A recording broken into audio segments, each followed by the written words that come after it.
All right, we're going to go ahead and get started here. So welcome.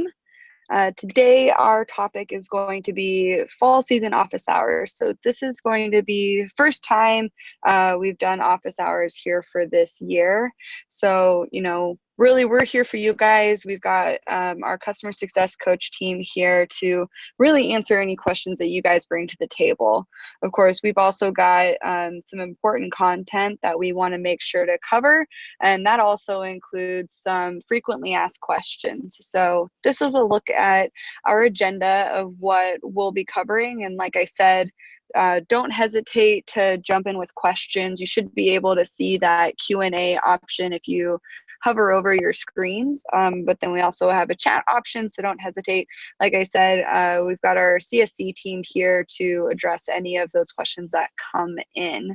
So we're going to go over some introductions, and then we're going to cover some app updates before we fall into some of the best practices and things we've seen from clients so far this season, and then just things that we know work well in the past. And then, like I said, we'll wrap things up with some frequently asked questions that we've received so far this year and in previous seasons. And again, it's office hours, so really open for you guys to provide any questions that you have. And so just as a note, we are recording today's session, so we will make sure to follow up and share that recording link along with some resource with a resource here as far as those FAQs go. So here's a look at our hosts. Like I said, we've got our customer success coaches here. So you've probably seen these faces, or at least for sure heard these voices and seen these names. We've got Clayton Taylor, myself, and Harry Rogers, who will be presenting this content and answering your questions. All right, so first things first, before we jump into those FAQs and best practices, we just wanted to do a quick review here to share how our team operates. So with that, with our development team here, our agile development team works off of what we call sprints. So each of those sprints is about 3 to 4 weeks in duration. And at the conclusion of each sprint, they issue an update to both the portal, our CMS, and all of our apps. So you might be asking yourself, why is this important information? Well, while the majority of the content in the FanX platform is customizable through the portal, there's a short list of items that does require an app update. So I've got those listed here. And with that, you're going to see a lot of the naming conventions. So the app store name, what you search in your Google Play or App Store, that app launch icon name. So when you've got that app on your phone, what the name is that shows up beneath that icon, and then the app home screen name. So when you first dive into the app and you see that name in the nav bar at the top. So following that are just a couple other kind of style pieces. So the splash screen and the launch icon themselves also require an app update. And then any of the kind of styles that you see in the app. So anything that's not a card, a banner, a detail image where you're able to drag and drop that in the portal. So, something like, the actual nav bar color, or what the color is of those pieces that show, news, teams at the bottom. And then lastly, another piece that I want to share is the only sponsor that needs to require an app update would be that presenting sponsor, which would show up on the splash screen and then that settings drawer. And then lastly is that map overlay. So not the individual icon, so like if you see a check-in location or a sponsor location, but the actual overlay itself. So if you've got an overlay of an arena, that piece that shows, the sections and those types of things, that any edits to that image would require an app update. So if you've ever heard that from your CSC before, if you're requesting something, hey, that require a release or an update, this is kind of that list of information. So really the sooner we get that request, the better, because we're able to get that information over to our developers so that they can fit it in with their schedule. Next is our coaching. So each of our partners has a dedicated customer success coach. I know all of you guys are familiar with that since you did go, most of you did go through that kickoff with us. And so with that, our goal as customer success coaches is to provide you and your team with the tools and information in order to utilize the FanX platform to the best of its capabilities. So, if you guys aren't having an easy go at managing the app, then, we're doing something wrong, because we really want to be a part of your team and help utilize that. So your CSC is available regularly in the office, but we also provide some other tools to coach you to success. So this is just kind of some of that represented here. We hold live trainings every week. We've got portal basics, promotions, and rewards.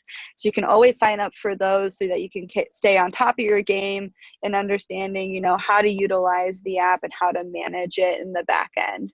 So then with that, we also do webinars like the one you guys are very lucky to be attending today. Those webinars, it's all about providing you guys with best practices, and us, as those thought leaders, leaning on, our team members, but then also leaning on our clients that are managing their apps well. And we want to share that information with everybody. So then lastly, I want to note on those release notes. You probably get some emails from us every month, from those analytics to the release notes, but definitely make sure to read through those release notes. There's a lot of really great information in there, especially when it comes to bug fixes, and then also what's new and upcoming in the app. So if there's a new feature that's been released, it's going to be shared in those release notes. So make sure, don't just kind of scan over them, but make sure to check them out. They're a quick read, and I know Riley does put a lot of thought and effort into the emojis he puts in the subject headline. All right, so lastly here, before we move on, I just want to touch on support. So this is really a melding of our team holistically between the development team and our customer success coaches.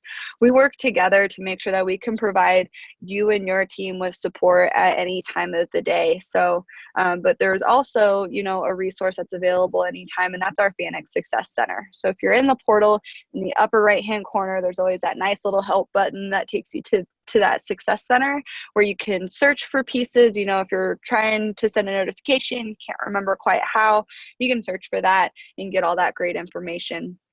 And then same thing, your CSCs in the office, always available to take calls, emails, answer those questions. And then lastly, we've always got that on-call support. So as I mentioned, we've got that melding of our development team and our coaching team who's available to you. And through that P1 text line that you can shoot off a message to us, someone will get back to you, 5 to 10 minutes once we receive that text message, and be sure to troubleshoot that issue with you and hopefully fix it, in the evenings and on the weekends when those games are being played.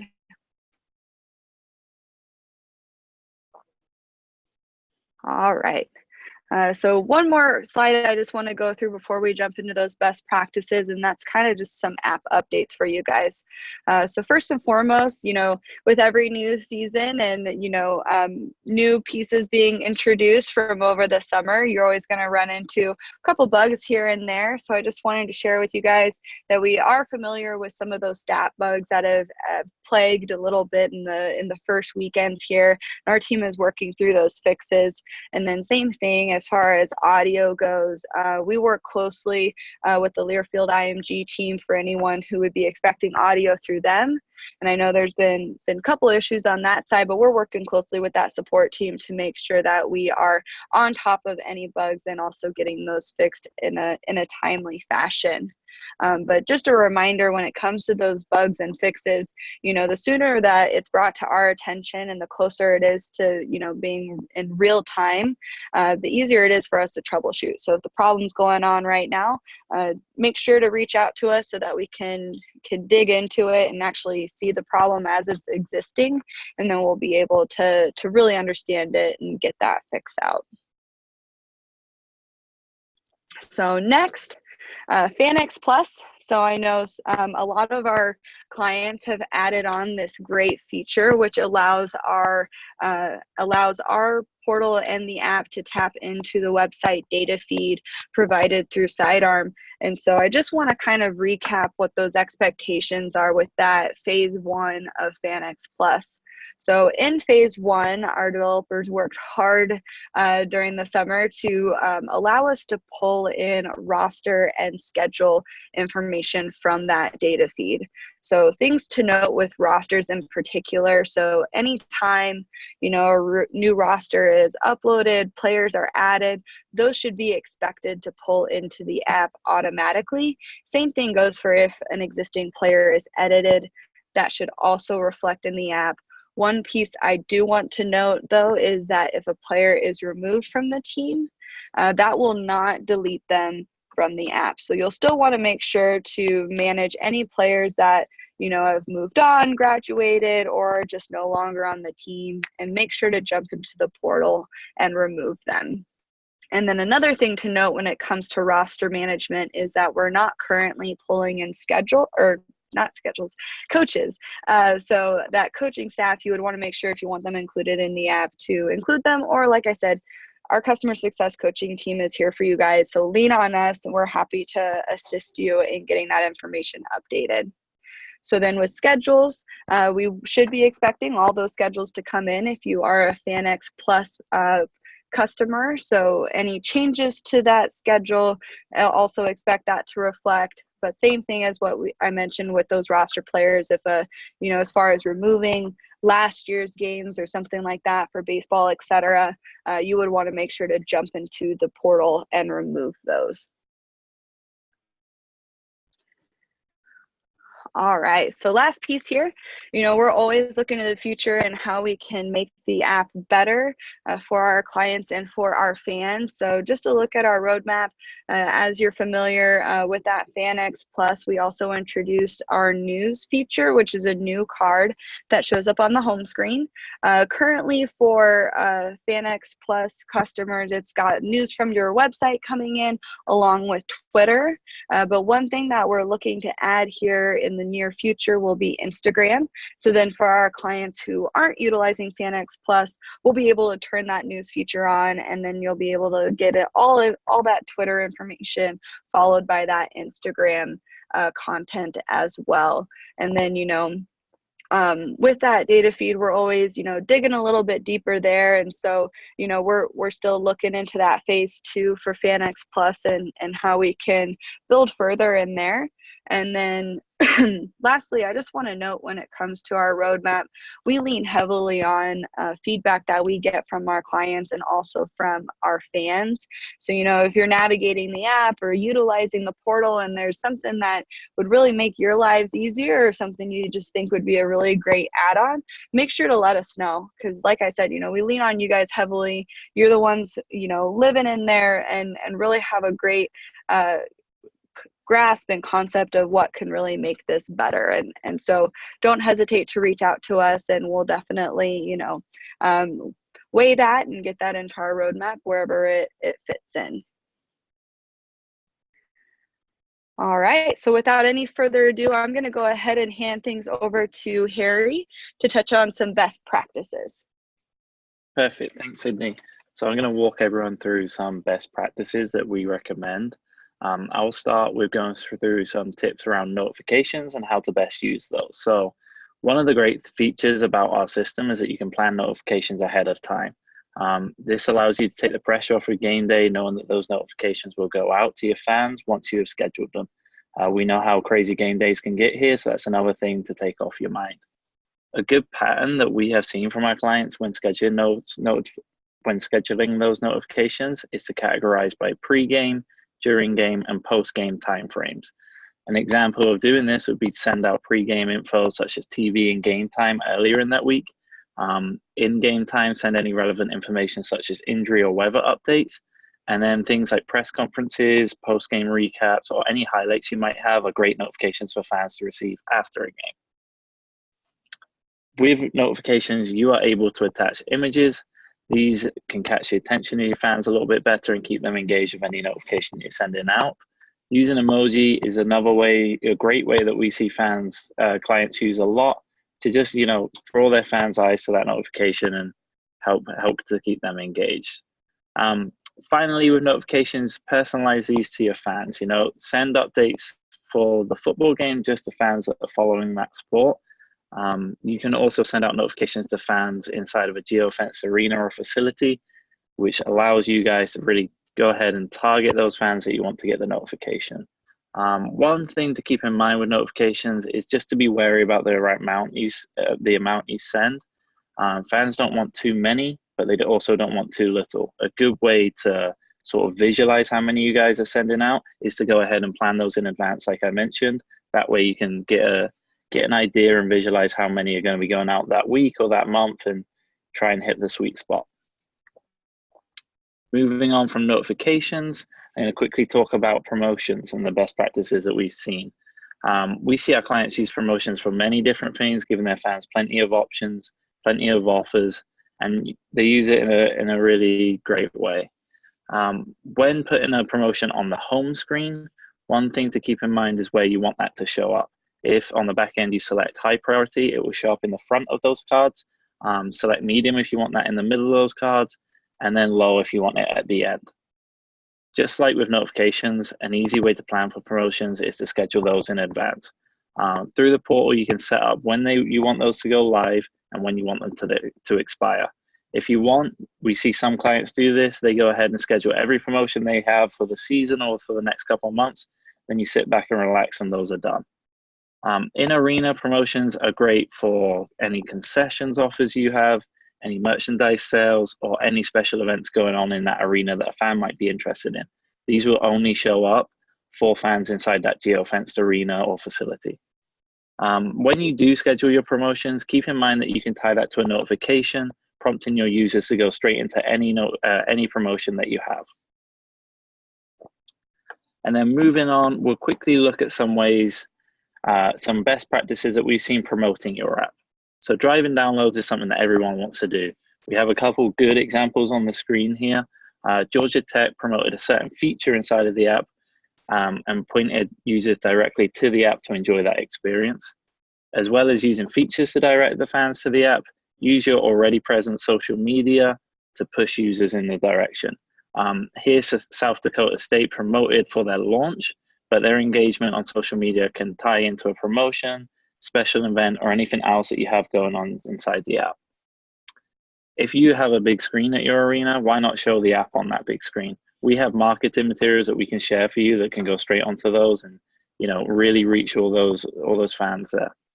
And lastly, fans love incentives. Find a way to incentivize fans downloading the app, such as getting some free merchandise or getting free stuff from sponsors that you may have. I hope this gives you good ideas on some best practices on how to use the app. We really love to see the way that clients use it. So if you have any ideas that you feel free to add, you can reach out to your customer success coach. We love to share those. And with that, I will hand you over to Clayton, who's going to talk you through some FAQs. All right. So frequently asked questions so far this season. So we have these broken down into 3 categories: stats, rewards, and then weekend issues. So we'll start with stats. One of the questions we've gotten is, what are the ways to get native stats into the app? So a couple of different angles to take this question. First, we'll talk about home games. What we'll want to do is add the app as an FTP destination in either your Stat Crew, Genius, Presto, DAX Stats, or Stat Broadcast software.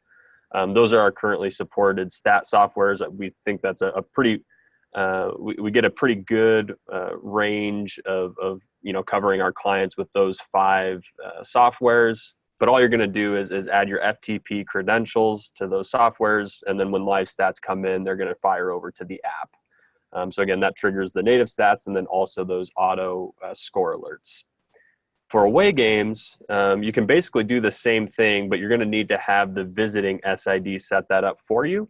So basically, we would recommend reaching out to that SID, seeing if they're willing to change their stat configuration to add us as a destination, and then it'll work just as if it's a home game. Again, we've seen some mixed success with that. Some visiting or some opponents are willing to do that. others aren't. But even if they aren't, we're still able to do the web view statistics, which aren't native, but still make sure that fans can access all those stats. And then at the bottom, stat broadcast clients, they kind of have it made. It's a lot easier with stat broadcast. There's no setup required as long as you guys are sending stats to stat broadcast or your opponents are sending stats to stat broadcast. We're able to pull those stats in with our integration with them and get native stats for both home and away games. So FAQ number 2 for stats. How do I set up an FTP destination on Genius? So we know that NCAA stats is changing for volleyball and soccer this fall, basketball as well as we get further down into the winter.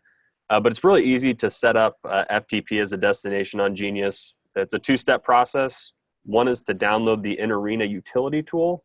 And then step 2 is just to add our FTP credentials to the system, just like you would for Stat Crew or Stat Broadcast.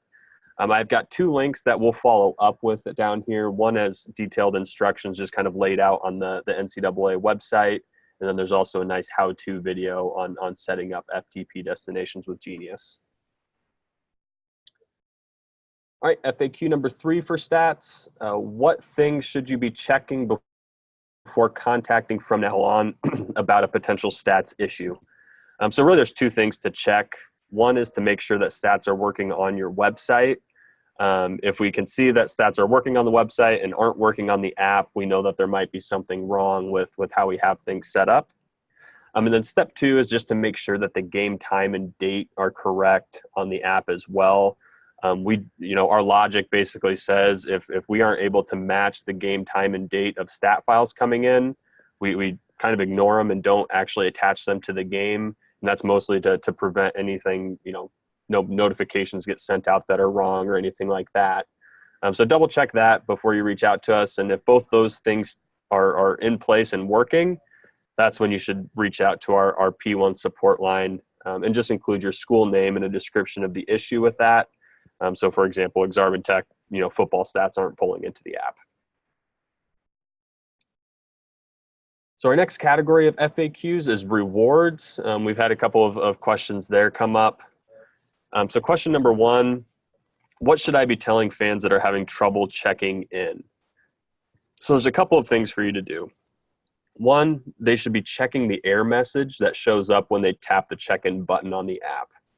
That button's going to tell them why they're unable to check in. It'll give them an error message like, make sure your location services are turned on, or, this check-in hasn't started yet, something along those lines.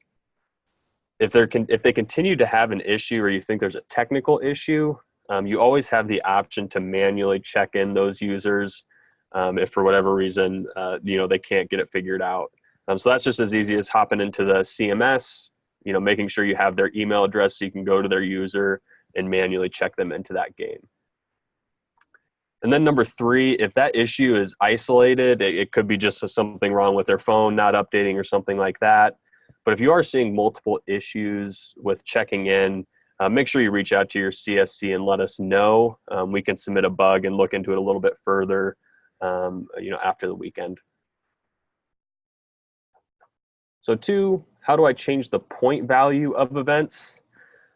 So first of all, you can set the number of points per event at the team level. So that lets you say, all of our football games are going to be worth 10 rewards points. But then to go one further, you can, change the point value for each game. And that's as easy as going into the game edit on the portal, the CMS. And there's a little section called rewards info where you're able to actually set the point value for that particular game. So you can do double point nights, triple point nights, whatever you guys want to do. And just remember, as a best practice, we always recommend promoting those double point nights either on social media with a push notification, just to make sure that your fans are aware that those are going on. And then last FAQ for rewards is, can I create a check-in location that isn't one of my venues? The short answer is yes. Basically, all you need to do is reach out to us to get this done. All we need is the address or the location of what should be geofenced, and we can get that put together for you guys. All right, last set of FAQs has to do with just weekend issues, making sure you guys are up to speed on that. So question number one is, when should I reach out to the P1 support line? Really, this text line is meant for any time that your fans are getting directly affected on game day. So things like live stats issues, audio player issues, rewards check-in issues, anything like that that's preventing your fans from, using the app to enhance that game day experience. That's a good time to reach out to our support line, where we might be able to get something working in real time. The other category to reach out for is if you're unable to do something on the CMS that's affecting your ability to kind of manage that game day. So if you're not able to log in, getting some error messages when trying to send out notifications or something along those lines, another good time to go ahead and text that support line. On the other hand, for non-urgent issues, that's the good time to reach out to your CSC on the weekend. So something like if you catch a design flaw, color's not quite right, something along those lines, still reach out to us and let us know about it, because we do want to make sure we get that right. But if you can just email your CSC with those types of questions or issues, we'll make sure we get back to you the following business day. And then over here on the right, you're seeing the support phone number. We'll make sure we follow up with that number as well, just so you have it easily available for you guys. So those are the questions we've heard so far. Those are the questions we think you have. But if you guys have anything else that we didn't cover today, feel free to shoot that in the Q&A. We'll stick around for a couple minutes here and make sure we get those answered.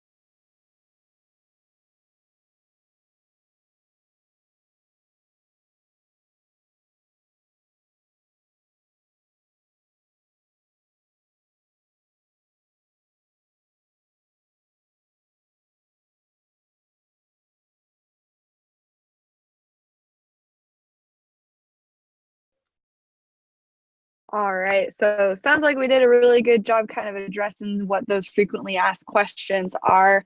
Looks like we haven't got too much through that Q&A, so we're going to take that as a pat on the back for us. So I just wanted to take this opportunity to thank you all for joining us today for our first office hours.